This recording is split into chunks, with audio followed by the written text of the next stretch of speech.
Okay, so second stream attempt. So let's get this done.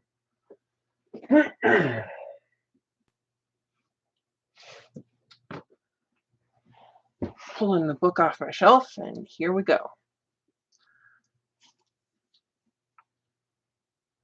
Here we go. Okay, so Conspiracy X Second Edition, or 2.0.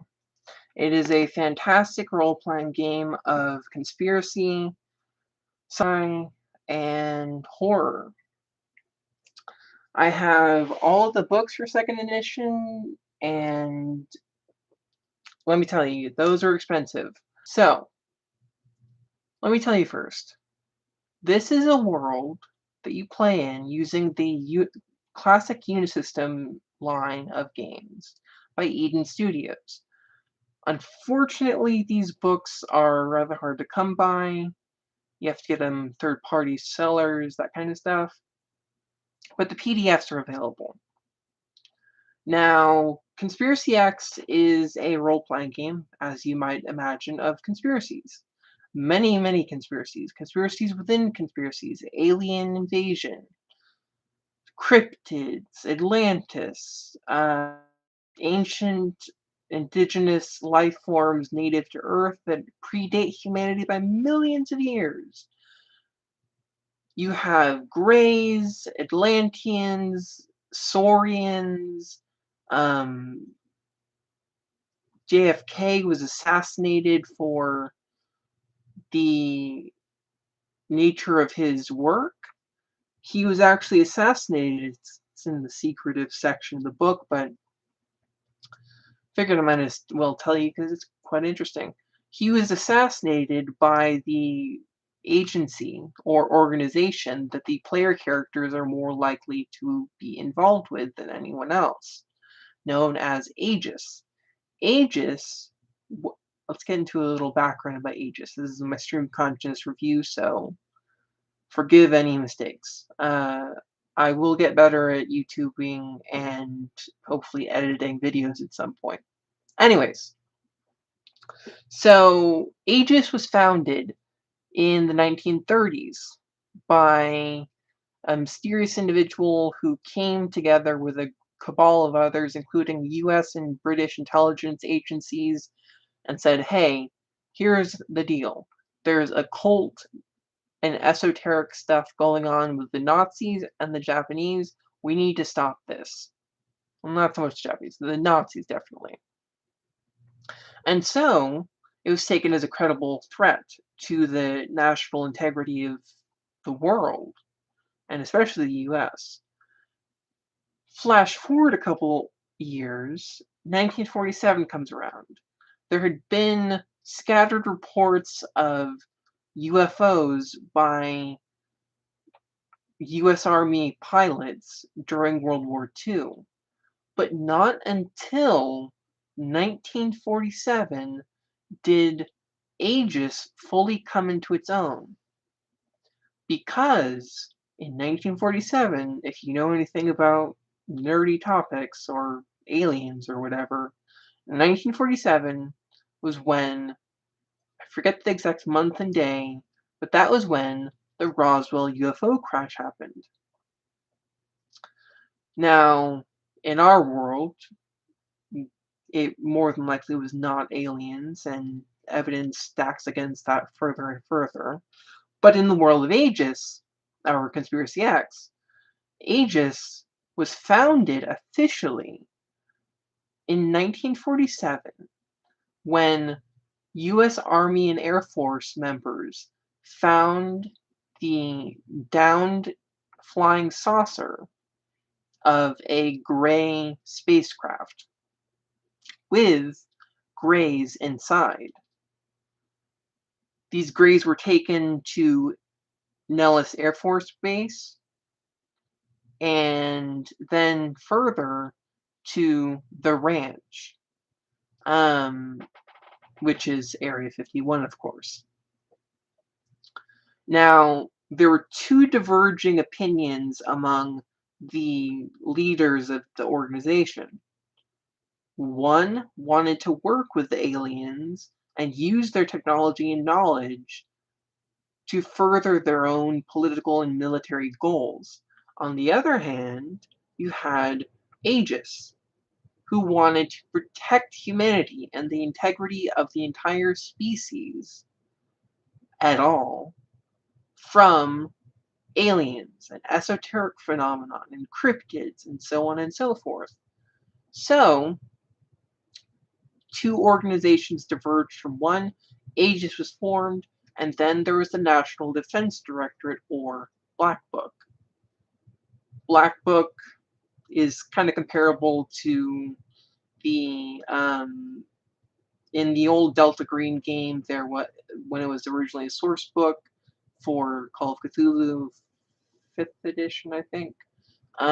You had Delta Green, and then you had the was it MK Ultra? No, it was there was like two different groups. You had the government, and they were military contractors and stuff like that, dealing with Eldritch phenomenon. They were the enemies, and then you had Delta Green.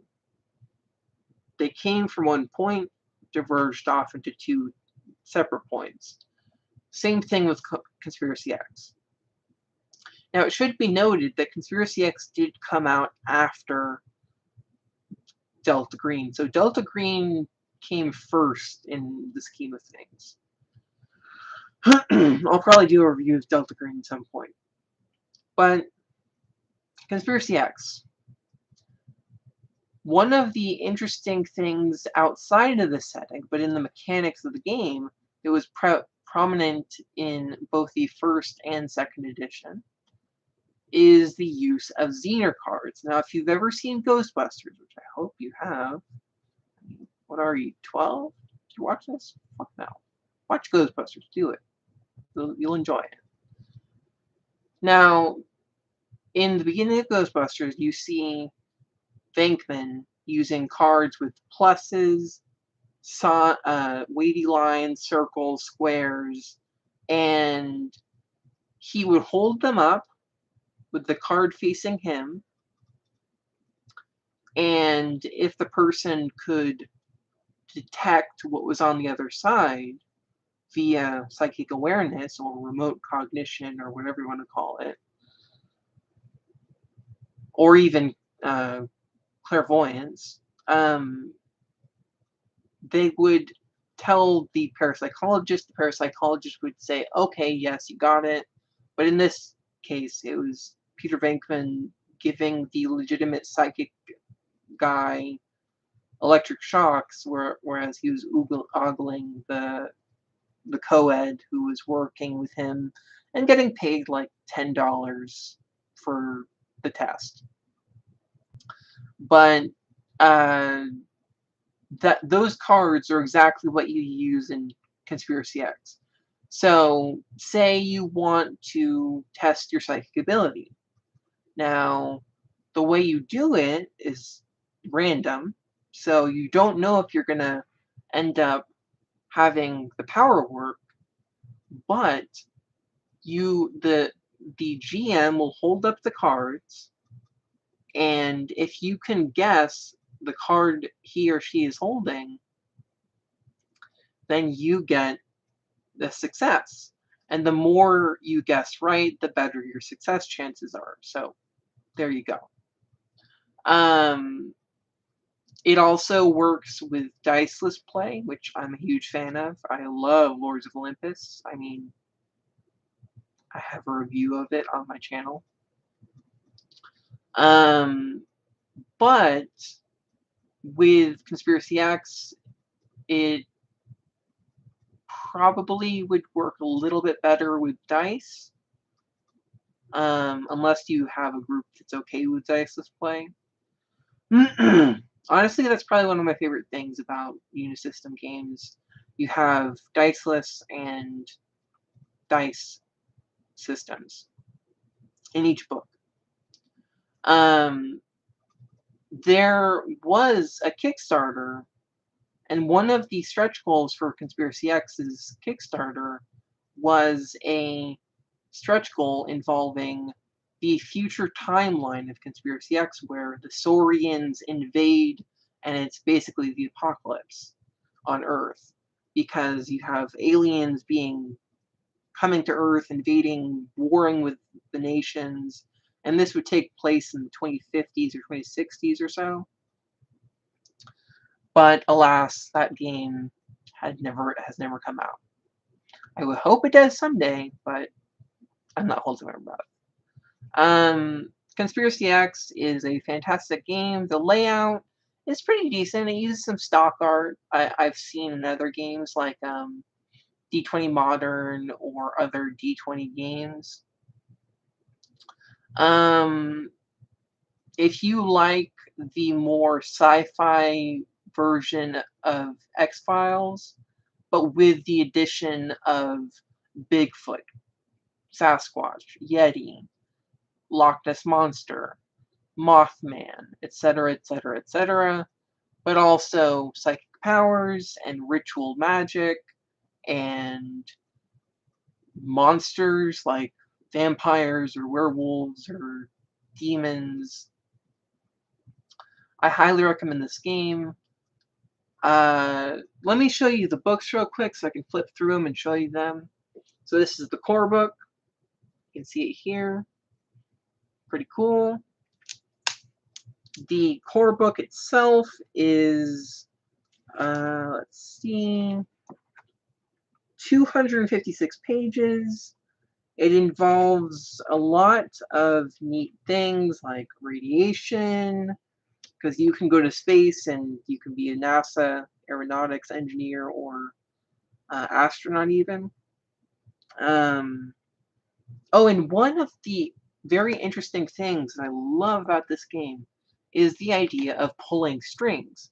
Now, whenever you see Fox Mulder or Dina Scully calling in backup, calling for an APB, calling for DNA testing on something or another in their personal or professional lives, then those are pulling strings. When a CDC scientist needs to call a quarantine on a location, whatever for whatever reason in Conspiracy X, they can roll an influence check and they can use their pulling strings of quarantining the area. So imagine an alien disease breaks out. Well, CDC comes in. One of them happens to be an Aegis operative, because of course, and they call it in. So they quarantine the area, that kind of stuff. It's really cool. And one of the issues I have with the game, though, some of the professions, especially the FBI, do not get the proper amount of pulling strings that I would deem necessary for their role in the game. But overall, I give this game probably a 9 out of 10. It's near perfect in my opinion. I hope that everyone enjoyed this very stream of consciousness review, and leave a comment, like, subscribe, favorite the videos, share them if you find somewhere where people might be interested in hearing my take on things. And this is the Witch King of Samra, signing off. Dang it, here we go.